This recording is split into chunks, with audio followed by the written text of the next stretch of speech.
इस वीडियो में फ्रेंड्स तो पढ़ने वाले क्लास 10th केमिस्ट्री चैप्टर 1 जिसका नाम है जी रासायनिक अभिक्रिया और समीकरण अति लघुत्तरीय प्रश्न संपूर्ण आपको 1 से लेकर फ्रेंड्स तो 20 तक बताएंगे। सारे प्रश्न 100% सही रहेगा जी। तो चलिए शुरू करते हैं। फर्स्ट क्वेश्चन आप सभी के सामने है, रासायनिक समीकरण लिखने में अभिकारक और प्रतिफल किन रूपों में व्यक्त किया जाता है। तो देखिए भाई साहब, इस वीडियो पर तो न्यू वीडियो आपको कहीं भी कष्ट होने वाला नहीं है, 100% आपको समझ में आएगा। ठीक है, केमिस्ट्री चैप्टर 1 अति लघुत्तरीय प्रश्न।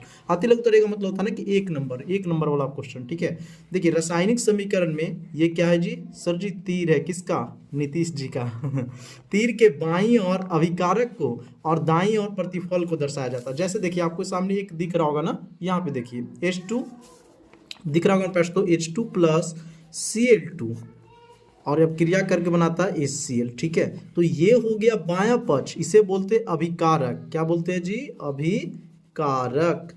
सर जी अभिकारक किसे बोलते हैं, क्वेश्चन आता है। तो रासायनिक अभिक्रिया में भाग लेने वाले पदार्थ अभिकारक कहते हैं और रासायनिक अभिक्रिया के फलस्वरूप बना पदार्थ ये प्रतिफल कहलाता है।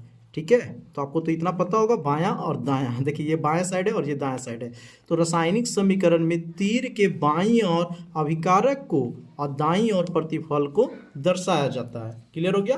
देखिए ये वीडियो में पहले से ही बना दिया, लेकिन बच्चे बोलेंगे सर जी पूरे अच्छे से एकदम समझा के बनाइए। तो लीजिए भाई, आपके पास टाइम है तो बहुत अच्छा बात है। रासायनिक समीकरण में सेकंड नंबर क्वेश्चन, अभिकारक और प्रतिफल के बीच तीर चिन्ह का प्रयोग क्यों किया जाता है। तो सिंपल समझिएगा, तीर चिन्ह का प्रयोग क्यों किया जाता है, क्योंकि प्रतिफल एवं अभिकारक के परमाणु संख्या स्पष्ट पता चल सके। और सर जी प्रतिफल क्या होता है, अभिकारक क्या होता है, अभी नहीं बताया। देखिए ये हो गया अभिकारक, ये हो गया प्रतिफल।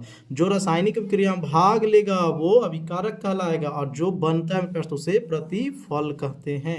सिंपल समझिए, मान लिया पढ़ते हैं ठीक ना, तो सभी बच्चे एग्जाम दीजिएगा, लेकिन टॉपर कौन कहलाएगा, जो टॉप करेगा।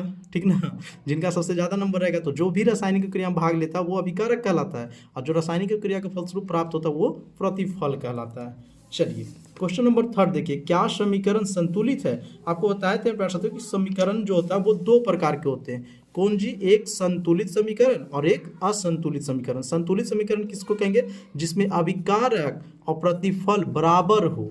तो देखिए आपको दिया गया अभिकारक, चेक कीजिए हाइड्रोजन कितना है 2, इधर भी देखिए हाइड्रोजन कितना है 2, यहाँ पर तो क्लोराइड कितना है जी 2, यहाँ भी कितना है 2। तो हाँ संतुलित है। क्या लिखेंगे इसका आंसर, हाँ संतुलित है। ठीक है जी, काहे संतुलित भाई, क्योंकि पास तो बायां पक्ष और दायां पक्ष आपस में बराबर है, जितना इधर है ना उतने इधर है। चलिए क्वेश्चन नंबर 4 देखिए, उस अभिक्रिया को क्या कहते हैं जिसमें अभिकारक सरल प्रतिफलों में परिवर्तित हो जाता है। तो उसको कहेंगे अपघटन अभिक्रिया या उसी का नाम है वियोजन अभिक्रिया। ठीक है, अपघटन अभिक्रिया या वियोजन अभिक्रिया। नेक्स्ट क्वेश्चन नंबर 5, उस अभिक्रिया का नाम बताइए जिसमें दो या दो से अधिक अभिकारक परस्पर संयोग कर प्रतिफल बनाते हैं। तो सुनिए साथियों, इसे बोलेंगे रासायनिक अभिक्रिया।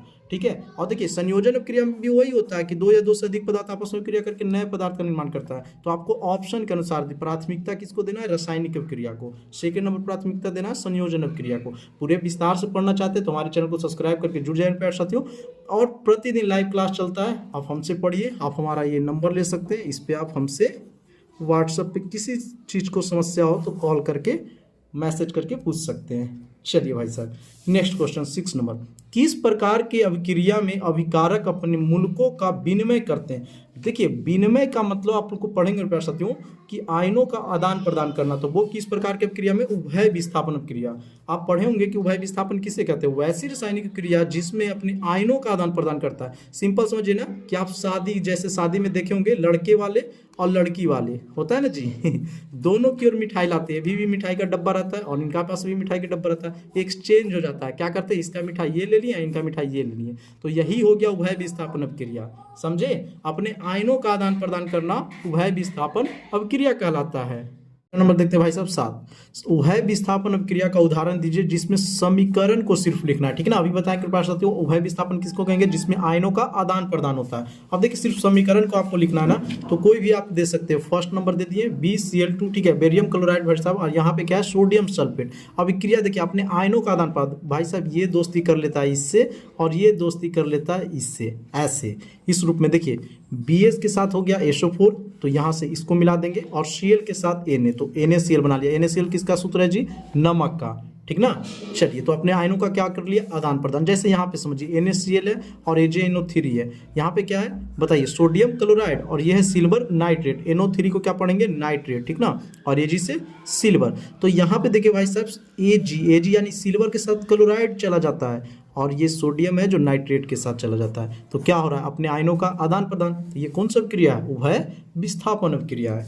चलिए क्वेश्चन नंबर 8 को देखिए, क्या कॉपर आयरन से अधिक अभिक्रियाशील है। तो इसका लिखेंगे हाँ। अब काहे, तो चलिए आपको बुक में बताते हैं। देखिए मेरे प्यारे, तो यहाँ पे सिंपल में लिखा हुआ है कि आयरन, आयरन मतलब क्या जी, लोहा।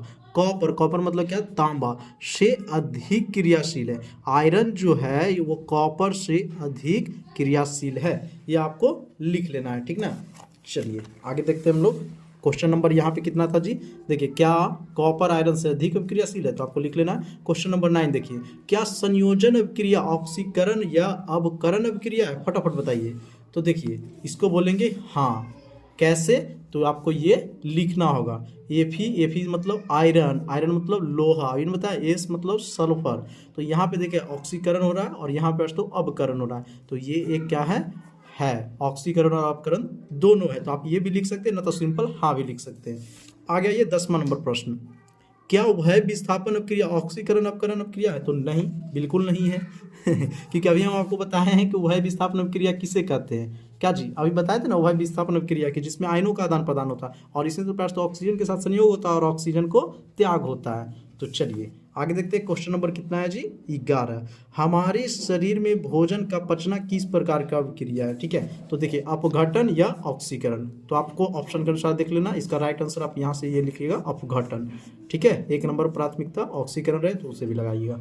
चलिए 14 नंबर क्वेश्चन देखिए, ताजे खाद्य पदार्थ को सड़ने से बचाने, 13 नंबर पढ़ लेना जी, 12 11 तक हुआ था, 12 नंबर देखिए भाई साहब, प्रकाश रासायनिक अभिक्रिया के 2 उदाहरण दे। प्रकाश रासायनिक अभिक्रिया किसे कहते हैं, वैसी रासायनिक अभिक्रिया जो प्रकाश की उपस्थिति में संपन्न होता है, वैसी रासायनिक अभिक्रिया जो प्रकाश की उपस्थिति में संपन्न होता है, ठीक ना। तो देखिए हम उदाहरण दे देते हैं। कितना उदाहरण आपसे पूछा जा रहा है, सर जी 2 पूछा जा रहा है, हम आपको भर दिए हैं भर दिए हैं। फर्स्ट लिख लीजिए, सेकंड लिख लीजिए, थर्ड, 4, 5, जो आपको अच्छा लगे ना वो लिख लेना है। प्रकाश की उपस्थिति में जो क्रिया घटित होगा उसी को प्रकाश रासायनिक क्रिया कहते हैं। तो देखिए AgCl सिल्वर क्लोराइड, ये क्रिया करके पास तो Ag और Cl अलग अलग टूट जाता है। कार्बन डाइऑक्साइड और जल क्रिया करके क्या बना लेता है, ग्लूकोज। ग्लूकोज का सूत्र क्या होगा, C6H12O6। मोस्ट BBI क्वेश्चन, काफ़ी बार आपके एग्जाम में डायरेक्ट पूछे जाते हैं कि ग्लूकोज का सूत्र क्या होता है, तो आपको याद कर लेना है C6H12O6, ठीक है। ये वीडियो देखने से पहले तो आप लोग कहीं भी पढ़े होंगे ना, उससे ज़्यादा आपको समझ में आएगा और मज़ा आएगा। तो चलिए मेरे लाडले आगे देखते हैं। और चैनल पे आप लोग पहली बार आए होंगे तो जरूर चैनल को सब्सक्राइब कर लीजिएगा और शेयर कर दीजिए अपने दोस्तों के पास। और दम उम्दा तैयारी के लिए, साइंस में 90 पार जाने के लिए तो हमारे चैनल से जरूर जुड़िए। लाइव क्लास प्रतिदिन चलता है, आप हमारे दिए गए नंबर पर कनेक्ट करके क्लास को ज्वाइन कर सकते हैं। देखिए दुर्गंध खाद्य पदार्थ क्या है, दुर्गंध सर जी जिससे गंध आवे। तो देखिए हम सिंपल भाषा में आपको लिख दिए हैं, ठीक है जी। 13 का आंसर देखिए भाई साहब, जब भोजन को खुली वायु में लंबे समय तक छोड़ दिया जाए। भोजन मतलब जो खाद्य पदार्थ हम लोग खाते हैं उसको लंबे समय तक खुली हवा में छोड़ देंगे तो ऑक्सीजन से अभिक्रिया कर गंधयुक्त पदार्थ का निर्माण कर लेता है। आप लोग देखते होंगे शादी ब्याह में, चाहे घर में पैर सकती हूँ, बन के लंबे समय तक छोड़ दीजिए उसको, सुबह में बनता है, कहते हैं मम्मी दाल खट्टा हो गया है, तो वही तो गंधयुक्त हो गया जिससे गंध निकले ना उसको बोलते हैं गंधयुक्त, समझ गए। तो आप सिंपल लिख सकते हैं कि नहीं, कि जब भोजन को खुली हवा में छोड़ देते हैं तो ऑक्सीजन से क्रिया करके खराब हो जाता है, खराबे की भाषा तो है गंधयुक्त हो जाता है, उसी को ठीक है गंधयुक्त पदार्थ कहते हैं। ठीक है मेरे लाडले, याद हो गया, सिंपल था। इसी बात पे चैनल को सब्सक्राइब कर लीजिए फटाफट। चलिए मेरे प्यारे साथियों, 14 नंबर, ताजा खाद्य पदार्थ को सड़ने से बचाने के लिए कोई एक उपाय। तो फ्रीज आप लोग सुन रहे होंगे, फ्रीज किस लिए काम है रेफ्रिजरेटर में रख दीजिए, ताजा खाना बच जाएगा। 14 का आंसर क्या होगा, ऑप्शन तो इसमें है ही नहीं है देखिए इस वीडियो में ना खास बात ध्यान रखा गया कि हर एक क्वेश्चन आपको अच्छे से बताएं और एकदम क्वालिटी एकदम हाई लेवल का। क्वेश्चन नंबर 15 देखिए, निम्नलिखित रासायनिक समीकरण को संतुलित कीजिए। बहुत बार हम क्लास में सिखाए हैं, FeSO4, Fe यहाँ पे कै गो आयरन है, 1 गो, यहाँ देखिए कै गो है, 2 गो, तो यहाँ भी 2 दे देते हैं। अब 2 गो Fe हो गया, देखिए SO4 पढ़िएगा, SO4 को सल्फेट पढ़ा जाता है। सल्फेट कई गो है? 2 गो। सल्फेट यहाँ भी 2 गो है। ऑक्सीजन देखिए भाई साहब कई गो है? 3 गो, 3 2 5 गो और 5 3 8 गो। और यहाँ देखिए 4 गो है जी, अब गुना हो जाता है तो 4 दूना 8 गो, यानी ऑक्सीजन भी 8 गो सर जी। 2 गो Fe तो 2 गो Fe भी है, ठीक है। सल्फर SO4 एगो, इधर यहाँ कितना हो जाएगा? 2, तो यहाँ भी 2 है। क्लियर हो गया? यस सर जी। चलिए आगे बढ़ते हैं मेरे प्यारे साथियों। एकदम एक एक चीज़ को देख लीजिए। जैसे देखिए ऑक्सीजन यहाँ पे कितना हो गया? तो 4 दूना 8, तो ऑक्सीजन 3 गो है, 3 2 5 गो, 5 3 8 गो। देखिए Fe 2 गो है तो Fe 2 गो। ये S यानी सल्फर कई गो है? तो इधर मान लीजिए 2 गो है, तो इधर भी आपको एक 2 दिख रहा है। क्लियर हो गया? संतुलित उसी को नहीं बोलते हैं जिसमें बायां पक्ष और दायां पक्ष आपस में बराबर हो, जिसमें अभिकारक और प्रतिफल समान हो।